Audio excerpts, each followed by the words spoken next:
Thank you so much. Kuya, may pasok ka ba tomorrow sa College of Business and Management ng Tarlac Agricultural University? Maaga po bukas, nag-ceremony ko.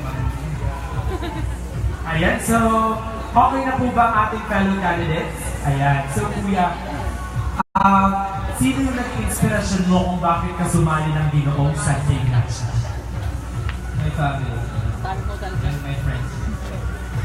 Thank you so much. Ayan, while waiting, kung okay na ba ang other candidates sa isolated area, again, gusto natin pasalamatan ng mga performers natin coming from Santa Ignacia Academy. Palakpakan natin sila.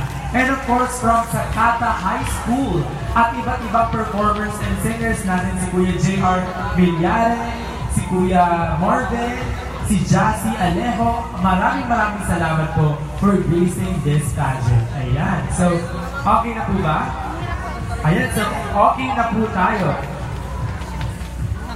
Okay, the question for tonight, top 6 is, does premarital sex advantageous or disadvantageous and why? I repeat, does premarital sex advantageous or disadvantageous and why? Thank you for your wonderful question. Premarital sex is, I think, is not good for the youth of our country, because I think that we should give more education about sex that would not affect to the issue of our country. And I think that the problem which nararanasan ng bansa natin is a premarital sex. And I think we should prevent and we should think, Thank you so much, Ginoong number 6. Ayan. Ginoong number 6, Romel Mariano.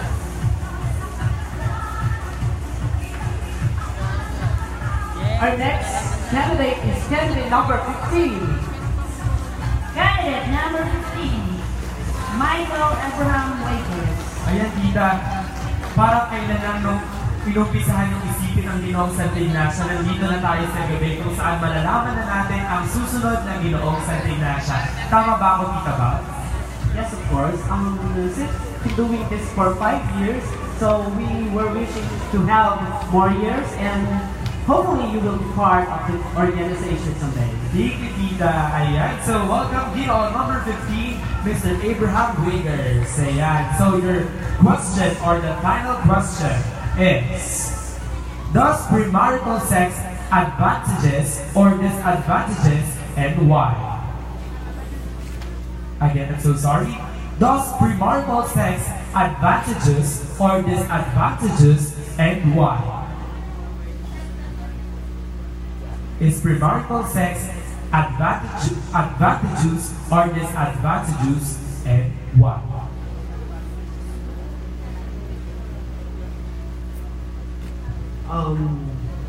Ang pakikipagtalik ba na wala sa kasal ay nakakabuti o nakakasama at bakit? First of all, I respect the sanctity of marriage. And I believe that God made women for men and men for women. God planned us to be married at the right time, at the right place. Let us all remember that let us not be driven by the moment. Let us not be opened up by the moment. Thank you very much. Thank you so much. That is Ginoong number 15, Mr. Abraham Wiggers. Abraham Osamen Wakers. Ginoong number 12. Ginoong number 12, Adrian James de la Cruz Galvez.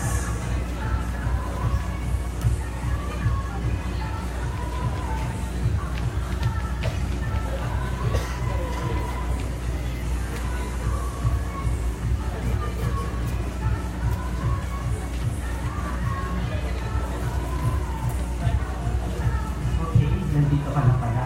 So your question is, does premarital sex advantageous or disadvantageous and why? I repeat, does premarital sex advantageous or disadvantageous and why? Okay, in Tagalog is, ang pakikipagtalik pa na wala sa kasal ay nakakabuti o nakakasama at bakit? Ang pagtatalik ng dalawang tao na hindi pa kasal ay ito yung isang kasalanan. Sapagkat ang pagpapakasal ay isang sagradong ginagawa sa loob ng simbahan na binibigyan ng basbas ang mag-asawa na bumuo ng isang pamilya at mamuhay ng masaya. Yun lang po. Maraming. Thank you. On number 12, Adrian James, Cruz Douglas. Now we call on candidate number 16. On number 16 is Jeffrey Cube Morales.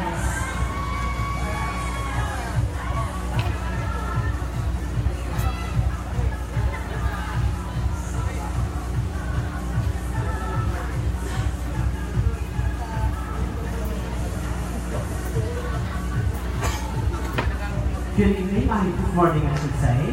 Your question is, candidate number 16, does premarital sex advantageous or disadvantageous and why? I repeat, does premarital sex advantageous or disadvantageous and why? Salamat po sa nawakan ng tanong. Premarital sex. Tama po ba? Para sa akin po, ito po ay advantage. Bakit? Di ba po ang pagmamahalan ay walang pinipiling kasarian? Ang pagmamahalan po yan ay nadarama po ng isang tao at hindi pinipili. Advantage po nito, pwede kang magmahal ng same sex mo. Pero, bakit ka ba magmamahal nang hindi mo naman same sex? Kung ikaw mahal mo, ang tanong, ikaw mahal ba niya? So, para sa akin po, ito ay advantage kasi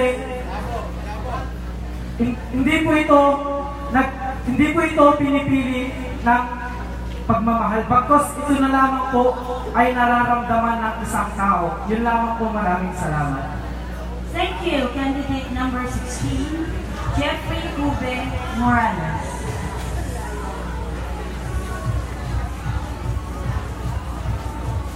Our next Ginoong is candidate number 9, Mel Johnson R. Aquino.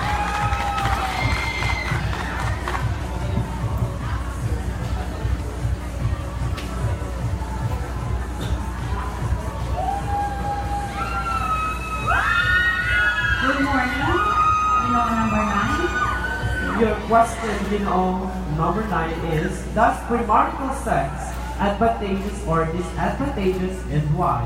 I repeat, does premarital sex advantageous or disadvantageous and why? Well, we all know that premarital sex is one of the moral issues that we are facing nowadays. And for me, as a youth, honestly speaking, I don't see any problem if you're going to have or to make some love at an earlier time. But then for me, the best thing that we should do is that instead of making love, why don't we just try to put just only for the sake of our family? What we need to do is just to earn so that at the end, we wouldn't regret that we have and that we achieved to become a family. Thank you. Thank you, number 9. And the last but not the least, number 18. John Paul Valdez Pascasio.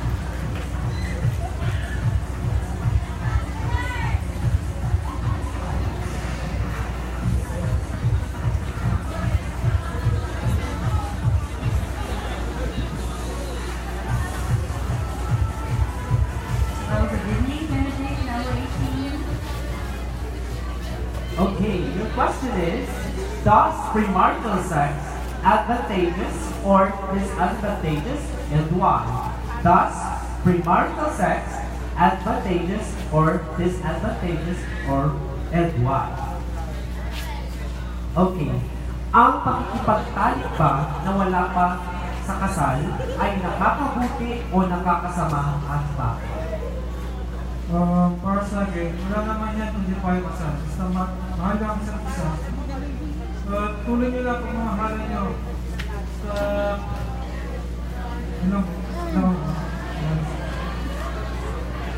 Thank you. Ginoong number 18, John Paul Valdez Pastasio. Thank you, candidate number 18. And to determine our winners for tonight, we have looks, voice, and berry, which is 40%, and intelligence is 60%. So may we call on candidate number 6. Candidate number 6, Ronel Mariano.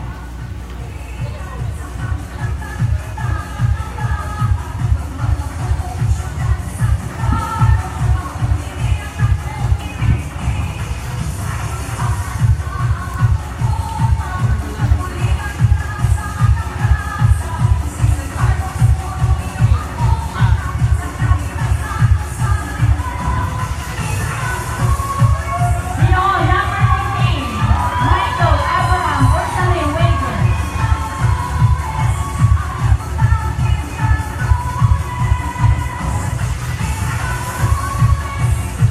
Ginoong number 12.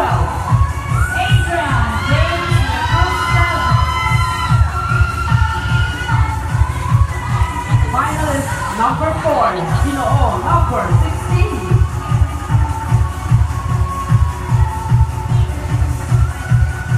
Ginoong number 16 is Jeffrey Ruben Morales. Our next Ginoong is Ginoong number 9. Ginoong number 9 is Mel Johnson R. Aquino.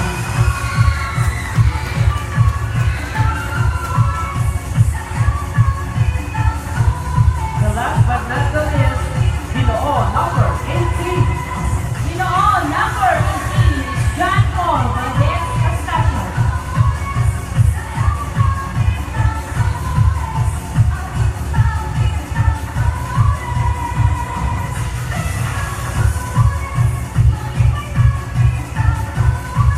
Thank you, candidates. You may now proceed backstage.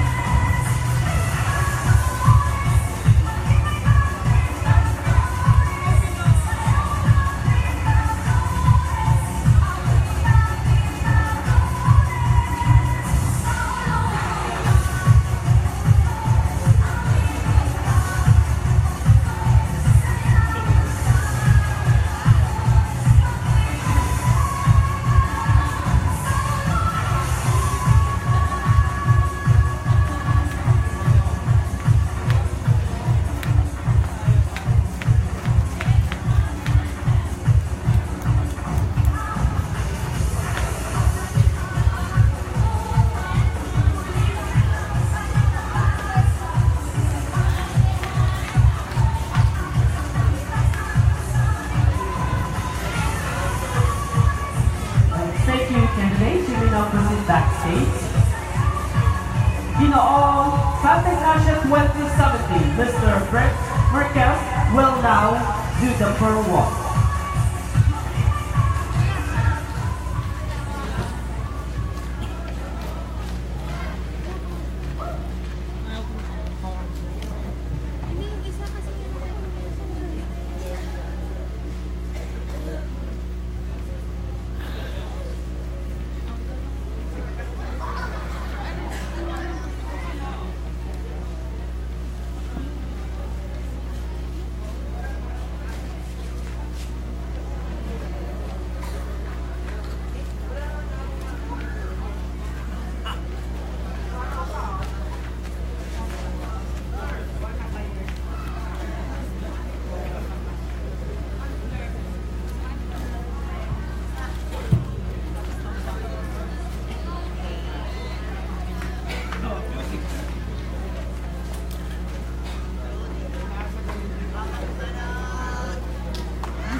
While waiting for our former Ginoong Santa Ignacia, we would like to thank our sponsors, Honorable Mayor Tim Udomo, Mr.